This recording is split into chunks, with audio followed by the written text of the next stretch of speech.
Pakistan super league season 8 में एक nail biting match और थ्रिलिंग मैच हमें देखने को मिला कराची किंग्स और मुल्तान सुल्तान्स के दरमियान। बड़ा जबरदस्त खेलती रही थी कराची किंग्स थ्रू आउट अपनी इनिंग्स में। अनलकी रहे कि एक रन आउट हो गया और फिर जिस वजह से रन आउट हुआ उस वजह से भी उस प्लेयर ने भी कुछ नहीं कर पाया। मोहम्मद रिजवान की एक तो कैप्टनसी भी बहुत सराही जा रही है, जिस तरह वो अपने बॉलर्स को मोटिवेट कर रहे थे, जिस तरह अपनी टीम को लेकर, और दूसरा ये है कि वो मोस्ट 50 स्कोर करने वाले प्लेयर्स के लिस्ट में सरफहरिस्त हैं। Clearly is one of the best captains in PSL. Run out तो कहीं भी हो जाता है, लेकिन हैदर अली खुद भी परफॉर्म नहीं कर पा रहे। जो उनका एक अच्छी इनिंग थी वो भी कोई इतनी इंप्रेसिव क्लासी इनिंग्स नजर नहीं आई। जो उनके डगआउट में तैयब ताहिर जैसा प्लेयर मौजूद है, उसको मौका देने की जरूरत है। ये मसला कराची किंग्स के साथ आ रहा है, करीब आके वो मैचेस हार रहे हैं, यानी मैच फिनिशिंग का प्रॉब्लम है।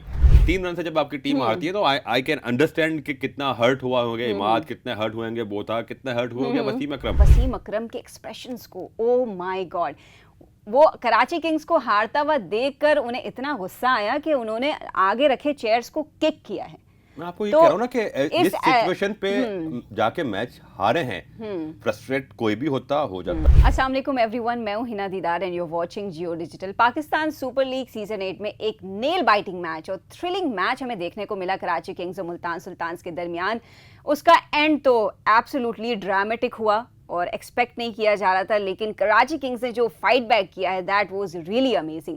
बात करते हैं, फैजान लखानी स्पोर्ट्स जर्नलिस्ट हमारे साथ मौजूद है। Faizan, I am happy and proud भी हूँ कराची किंग्स के। उन्होंने एटलीस्ट जो मैच मुल्तान सुल्तान के पास ही जीतता हुआ नजर आ रहा था, उन्होंने एटलीस्ट थोड़ा बहुत मैच को क्लोज करने में कोशिश, जिस तरह के कराची ने चीज स्टार्ट किया था तो कहीं लग नहीं रहा था कि किस साइड ये मैच जाएगा। बड़ा जबरदस्त खेलती रही थी कराची किंग्स थ्रू आउट अपनी इनिंग्स में। अनलकी रहे कि एक रन आउट हो गया और फिर जिस वजह से रन आउट हुआ उस वजह से भी उस प्लेयर ने भी कुछ नहीं कर पाया। तो खैर मैं यहाँ किसी इंडिविजुअल को ब्लेम नहीं करूंगा, बट हो जाता है, क्रिकेट है, पार्ट है। बट अच्छा मैच हुआ, बड़ा ज़बरदस्त मैच हुआ। It was perfect advertisement for Pakistan super league. ऐसे मैचेस चाहती है पाकिस्तान सुपर लीग, ऐसा तगड़ा मुकाबला चाहती है पाकिस्तान सुपर लीग, और ऐसे मैचेस होते जा रहे हैं इस पीएसएल में, और दुनिया को पता चलता जा रहा है कि कितनी हाई क्वालिटी क्रिकेट हो रही है इस लीग में। Yes absolutely. और कल के मैच के हवाले से बात करने के लिए बहुत कुछ है। सबसे पहले तो मुल्तान सुल्तान्स की बैटिंग की बारी आई। हम प्लेयर ऑफ द मैच से डिस्कशन शुरू करते हैं, जो कि मोहम्मद रिजवान रहे। मोहम्मद रिजवान की एक तो कैप्टनसी भी बहुत सराही जा रही है, जिस तरह वो अपने बॉलर्स को मोटिवेट कर रहे थे, जिस तरह अपनी टीम को लेकर, और दूसरा ये है कि वो मोस्ट 50 स्कोर करने वाले प्लेयर्स के लिस्ट में सरफहरिस्त हैं। देखें रिजवान सेंचुरी मारी अपनी, बिल्कुल, और बड़ी जबरदस्त इनिंग खेली रिजवान। और रिजवान ने स्टेप बाय स्टेप अपनी इनिंग को एक्सेलरेट किया। शुरू से ही आते ही मारधाड़नी की इब्तदाई जो पहले 50 थे उनके 100 में थे, वो बड़े ये कह लें कि स्टेडी अंदाज में, कोई इतने बर्क रफ्तारी से नहीं हुए, लेकिन 50 से जो 100 का कन्वर्जन हुआ है उनका, वो 17-18 बॉलों में हुआ है। तो यानी अगली 50 करने के बाद अगली 18 गेंदों पे उन्होंने जिस तरह खेला है वो कमाल, मैसिव परफॉर्मेंस थी। और मेरा ख्याल है कि अक्सर तनकीद करते हैं लोग कि रिजवान ऐसे खेलता है, रिजवान वैसे खेलता है, या बाबर ऐसे खेलते हैं, वैसे खेलता है। यहाँ बताओ, वर्ल्ड कप में वाकई क्रिटिसिज्म हो रही थी, लेकिन आपने खुद की ऑब्जर्वेशन नहीं है कि वर्ल्ड कप मैं तो हमेशा कहता हूँ कि देखिए, स्लो खेल रहे थे, अब बहुत उनका तेज है, ऐसा कुछ है? देखिए हिना, बात यह है कि आप की बैटिंग की स्ट्रेटजी होती है अपोनेंट की बॉलिंग की स्ट्रेंथ को देखकर, मैच की कंडीशन को देखकर और सूरत हाल के मुताबिक। तेज खेलने का मकसद कतई ये नहीं है कि आप आते ही मारधाड़ शुरू कर दे। और जैसी हमारी स्ट्रेंथ है ना, अगर आपके शुरू में मारधाड़ में 2-3 प्लेयर्स, मैं पाकिस्तान टीम की बात कर रहा हूँ, अगर 2-3 अच्छे बैट्समैन आपके मारधाड़ में निकल गए तो पीछे वाले पूरे 20 ओवर भी शायद ना खेल पाए, इस तरह प्रेशर में आ जाते। तो हमें अपनी जो गेम की स्ट्रेटजी है वो मॉडर्न डे क्रिकेट तो खेलनी है, बट अपनी स्ट्रेंथ के हिसाब से और अपोनेंट्स की स्ट्रेंथ को भी देखते हुए उसके हिसाब से हमें प्लान करना है। हम आंख बंद करके हर गेंद पर छक्का मारने का वाला गेम हम नहीं खेल सकते। जिस तरह बाबर और रिजवान का गेम है, उसी तरह अगर खेलते जा रहे हैं, और most of the time success Pakistan को इसी अंदाज से मिली कि आप शुरू के 10 ओवर में 60-70 रन करते हैं और आखिरी के 10 ओवर्स में आप इनिंग्स को एक्सेलरेट करते हैं, कि फिर उसके बाद आने वाले भी, क्योंकि पावर हिटर्स ही आ जाते हैं, तो फिर वो भी मारते ही रहते हैं, तो फिर ये पाकिस्तान को एक अच्छा यहाँ एज मिल जाता है। तो मेरा ख्याल है कि यही एक अच्छा तरीका है T20 खेलने का। शुरू से आते ही अगर आपने मारधाड़ की और उसमें अगर आपने विकेट लूज कर दी तो फिर आप 100 रन भी नहीं कर पाएंगे। आपको एंकर करने वाले लोग भी T20 में चाहिए, बेसिक क्रिकेट खेलने वाले। जो क्रिकेटिंग स्किल्स हैं वो तब्दील तो कहीं नहीं होते ना, तो आपके जिसके बेसिक क्रिकेट स्किल सही होंगे वो किसी भी तरह का गेम खेल सकता है। और ऐसे बैटर्स की, ऐसे खिलाड़ियों की ज़रूरत होती है हर जगह टीम में, वही कामयाब होते हैं जिनकी बेसिक क्रिकेटिंग स्किल सही हो। Well, no doubt he was excellent with the bat in yesterday's match. लेकिन as a captain, हम्म क्या कहेंगे? यार Do you think जीतता he आ is the रहा most है, जब जीतता आ रहा है एक प्लेयर और कहीं ऐसा लग नहीं रहा कि उसकी टीम कहीं पीछे रही है, तो उसमें उसकी कप्तानी को पे सवाल ही नहीं बनता कोई। Clearly is one of the best captains in PSL.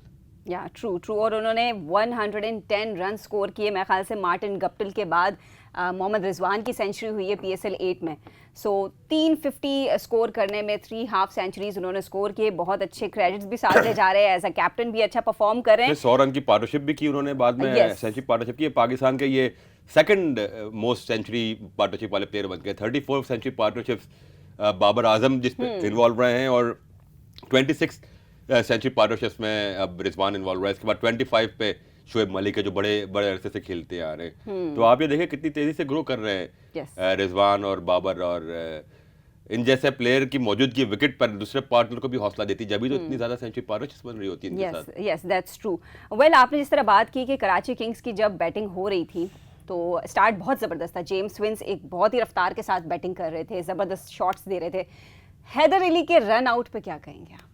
देखिए क्रिकेट है, हो जाता है, बहुत तनकीद का सामना करना पड़ रहा है हैदर अली। बट देखिए रन आउट तो कहीं भी हो जाता है, लेकिन हैदर अली खुद भी परफॉर्म नहीं कर पा रहे। जो उनका एक अच्छी इनिंग थी, वो भी कोई इतनी इंप्रेसिव क्लासी इनिंग्स नजर नहीं आई। तो I think it's high time के कराची किंग्स की इंतजामिया ये सोचे कि हैदर को कितना बैक करना है, कितनी सपोर्ट करनी है। और अब जो उनके डगआउट में तैयब ताहिर जैसा प्लेयर मौजूद है, उसको मौका देने की जरूरत है। तैयब ताहिर मुस्तकिल डोमेस्टिक क्रिकेट में स्कोर करते हुए आ रहे थे। अगर आप इस जैसे प्लेटफॉर्म पे तैयब ताहिर जैसे खिलाड़ी को मौका नहीं देंगे तो कहाँ देंगे? उनके पास एक और प्लेयर बड़े अच्छे हैं, नियाजी इरफान, उसको अगर आप ऊपर खिलाएं तो वो भी एक अच्छा टैलेंट साबित हो सकता है। आप उसका बैटिंग ऑर्डर ऊपर करें, बट मेरा ख्याल है कराची के पास प्लेयर्स बुरे नहीं है, बट अच्छा, लेकिन कॉम्बिनेशन उनका ठीक नहीं बन पा रहा। What do you think? Haider Ali एक काफी टाइम से वो परफॉर्म नहीं कर पा रहे। व्हाट्स रॉन्ग विद यार हैदर अली हाशिम आमला और इंजमाम की मेंटरशिप में रह के अगर परफॉर्म नहीं कर पाए तो फिर मेरा नहीं ख्याल कि किसी और की मेंटरशिप में वो परफॉर्म कर पाएंगे। पाकिस्तान टीम में भी रहे, मेरा ख्याल है हैदर अली को अपनी खुद एहतसाबी की जरूरत है। खुद सोचना पड़ेगा, आईने के सामने खड़े होकर अपने आप से सवाल करने होंगे हैदर अली को कि मैं कहाँ गलत हूँ, क्या खामियां हैं, क्या गलतियां हो रही है, क्यों अब भी हैदर अली इतना टैलेंटेड प्लेयर होने के बावजूद भी अपने आप को एक मैच विनर के तौर पर क्यों मनवा नहीं पा रहा, अपने टैलेंट को अपनी ग्राउंड की परफॉर्मेंस में क्यों ट्रांसफॉर्म नहीं कर पा रहा। वर्ल्ड कप में, एशिया कप में भी परफॉर्म करते हुए वही मैं आपको कह रहा हूँ कि उसको खुद एहतसाबी की जरूरत है। उस प्लेयर को थोड़ा सा फोकस अपना दुरुस्त करना होगा, थोड़ा सा देखना होगा गेम उसका क्यों वैसा नहीं हो पा रहा जैसा उसका गेम होना चाहिए, जैसी उसकी तवक्को होनी चाहिए, या जिस तरह के टैलेंट को वो रिप्रेजेंट करता है। उसकी परफॉर्मेंसेस जो हैं ऑन फील्ड वो उसके टैलेंट का रिफ्लेक्शन नहीं है। He is highly talented, but वो टैलेंट अगर आपको परफॉर्मर में ट्रांसफॉर्म नहीं हो पा रहा तो फिर ऐसे टैलेंट का कोई फायदा नहीं। हमारे पास माजी में भी ऐसे बहुत सारे टैलेंटेड प्लेयर्स गुजरे हैं जिनके जिनके स्किल, जिनके टैलेंट की कोई मिसाल नहीं मिलती थी, नेचुरली टैलेंटेड प्लेयर्स, बट उनका हार्डवर्क उनको पीछे छोड़ देता था। मतलब वो दूसरे प्लेयर्स की तरह हार्डवर्क नहीं करते थे, उनका फोकस दूसरे प्लेयर्स की तरह नहीं होता था, उनका गेम एथिक्स, वर्क एथिक्स दूसरे प्लेयर्स की तरह नहीं होते। तो बहुत सारी चीज़ें होती हैं जो आपको एक अच्छा प्लेयर बनाने के लिए बहुत ज़रूरी है, सिर्फ टैलेंट काफ़ी नहीं है। हालांकि हैदर अली को काफ़ी अपॉर्चुनिटीज़ दी जा रही हैं अब भी, उनके कॉन्स्टेंटली परफॉर्म ना करने के बावजूद। लेकिन लेट्स सी क्या लगता है, अब कराची किंग्स नेक्स्ट मैच में हैदर अली को इंक्लूड करेंगे? ये तो कराची किंग्स की टीम ही बताएगी कि वो क्या करेंगे। मेरा नहीं ख्याल के करना चाहिए, मेरा ख्याल है कि तैयब ताहिर को खिलाना चाहिए, बट कराची किंग्स की इंतजामिया ऐसे फैसले करती है जो गैर मारूफ होते हैं। तो आई होप, लेट्स सी कि वो किस तरह जाते हैं। ठीक है, जब जेम्स विंस ने 75 स्कोर किया 34 बॉल्स में, ज़बरदस्त इनिंग उन्होंने खेली। वेल, आगे जाके क्योंकि टीम सही परफॉर्म नहीं कर रही थी, बैटर्स कुछ खास नहीं खेल रहे थे, let's talk about Imad Wasim. उन्होंने आके गेम को पलट दिया, समझे। इमाद अच्छी फॉर्म में है, बिल्कुल, इसमें डिसएग्रीमेंट वाली बात ही क्या है। इमाद अच्छी फॉर्म में, बट अनफॉर्चुनेटली वो फिनिश नहीं कर पा रहे। इससे पहले भी एक ऐसी सिचुएशन में थे जहां उन्होंने पर्सनल माइलस्टोन तो अचीव किया, पर्सनल स्कोर से बनाया, बट गेम फिनिश नहीं कर पाए।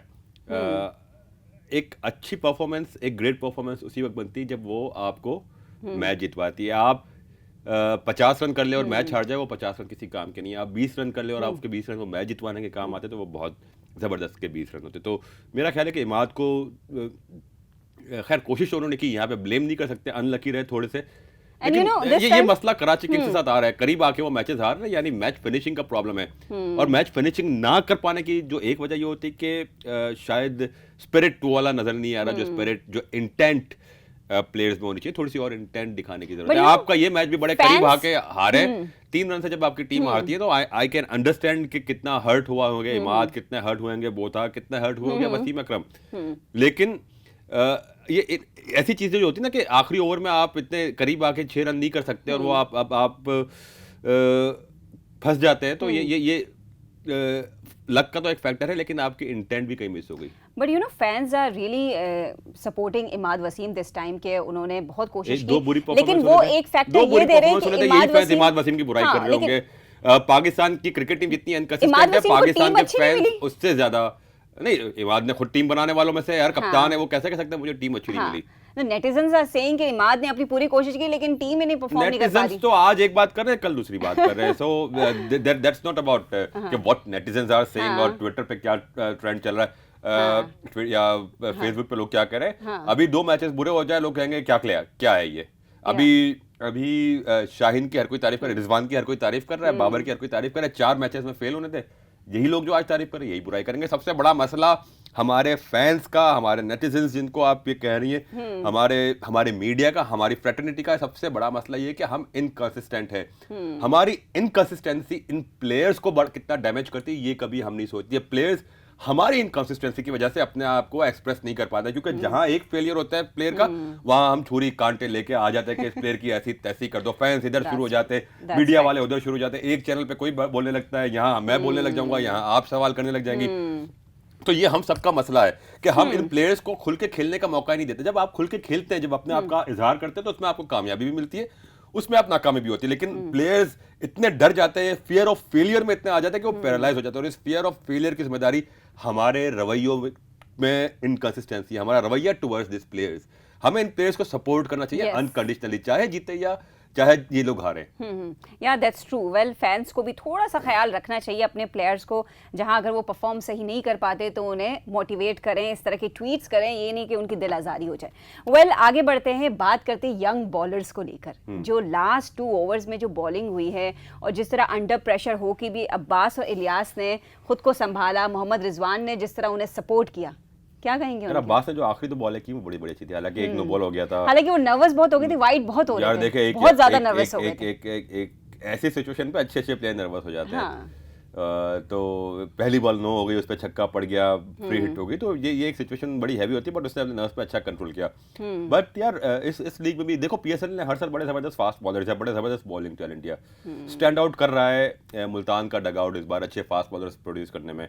इलियास ऑफ कोर्स पहले भी खेले हुए अच्छा प्लेयर है, लेकिन जो एहसान उल्लाह ने जिस तरह की कमाल की परफॉर्मेंस की है, एंड मेरा ख्याल है कि इस टूर्नामेंट की फाइंड है एहसान उल्लाह। या दैट्स ट्रू।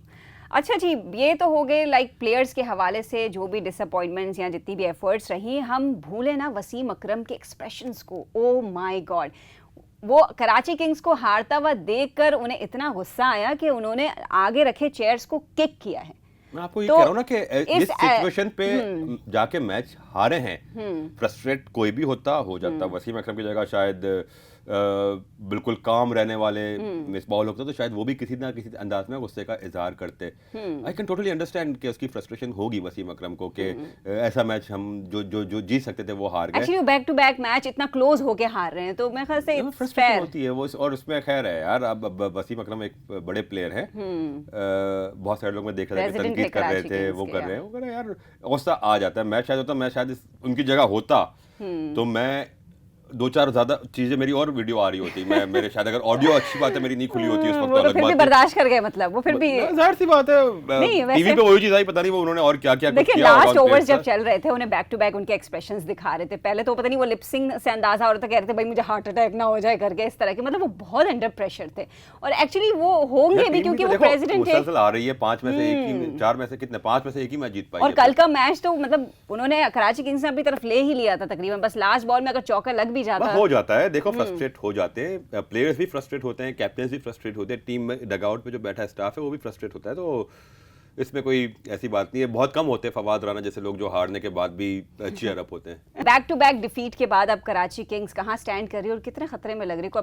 अब भी कोई चांसेस है? सबसे नीचे ही है। हाँ। चांसेस आप कभी रूल आउट नहीं कर सकते हैं। देखिए जब तक मैथमेटिकली चांसेस प्रूव है कि ये हार जाए, वो हार जाए, फला नीचे आ जाए, तब तक कराची किंग्स के चांसेस मौजूद हैं। प्लेऑफ के लिए क्वालिफाई कर लेगी? अब भी है यार, अभी 5 मैचेस उसके बाकी है, कर सकते हैं। ऐसा नहीं है कि बिल्कुल ही बाहर हो गए।